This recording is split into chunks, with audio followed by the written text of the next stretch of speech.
kanilang pakikiisa sa pagdiriwang ng ika-128 araw ng kalayaan ng Pilipinas, isinagawa ang Youth on the Move Independence Day Fun Run noong ika-12 ng Hunyo sa Bayan Park, Aurora Hill, Baguio City. Sa nasabing aktibidad, hinamon ang mga kalahok na makakumpleto ng pinakamaraming ikot sa parke sa loob ng 1 oras.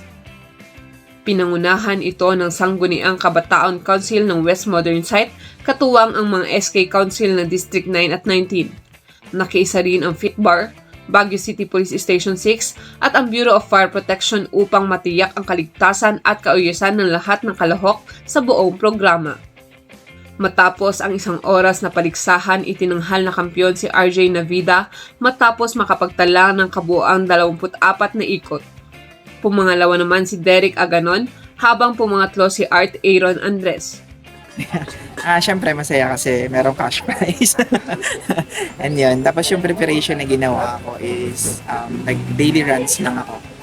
Tapos ayun, parang sustain ko lang din yung runs. Yung 1 hour na run dito sa Aurora.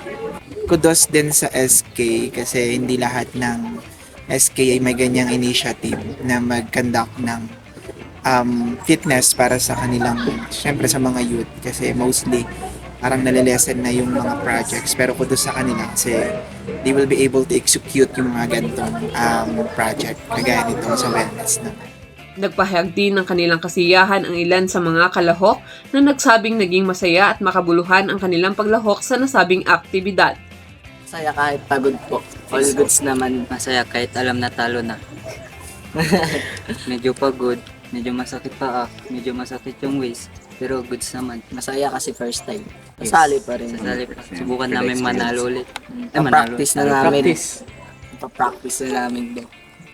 Pinakamahirap po yung pag-ahon, yung pagtaas. Tapos yung madali lang yung pagbaba na. Tatakbo na lang. Pinakamahirap yung pag may sumasakit na sa'yo, liver, yung lungs, paghinga kasi, tapos Pawisan na. Yun ako nahirapan. Ayon kay SK Chairman Noel Oloy, hindi lamang isang paligsahan ang fun run kundi simbolo rin ito ng pagkakaisa, disiplina at aktibong pakikilahok ng mga kabataan sa komunidad. Importance nito or yung connection nito sa ating fun run ngayon is parang nagsisimbolo ng unity for the youth nga.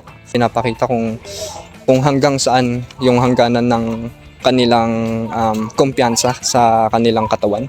Nagbibigay din to ng confidence para sa kanila. At tapos syempre, more healthy lifestyle. We are very thankful na nag-attend sila. Kahit hindi namin na-reach yung maximum participant namin, but still they are here to give their support to us. Samantala, sinabi naman ni Police Master Sergeant Dennis Budas na mahalagang maisagawa ang mga ganitong programa upang mahikayat ang mga kabataan na maging aktibo sa larangan ng sports. Bilang isang PCR personnel, gusto rin po namin na maisulong yung mga ganitong fun-run activities para nang sa ganun at least mahikayat yung mga kabataan na sumali sa mga sports na katulad nito instead na yung nasa labas kung ano yung mga pinaggagawa sa labas mo. Prior ma'am iti dito activity nag-request iti is case na provide iti security kadag iti organizer tsaka yung participants to further security karkarota dito yung unag ti Bayan Park ma'am iti paghildan dito panranda and as makita may mayat iti sitwasyon dito at least awan iti naitala ma'am nga any untoward incident ma'am.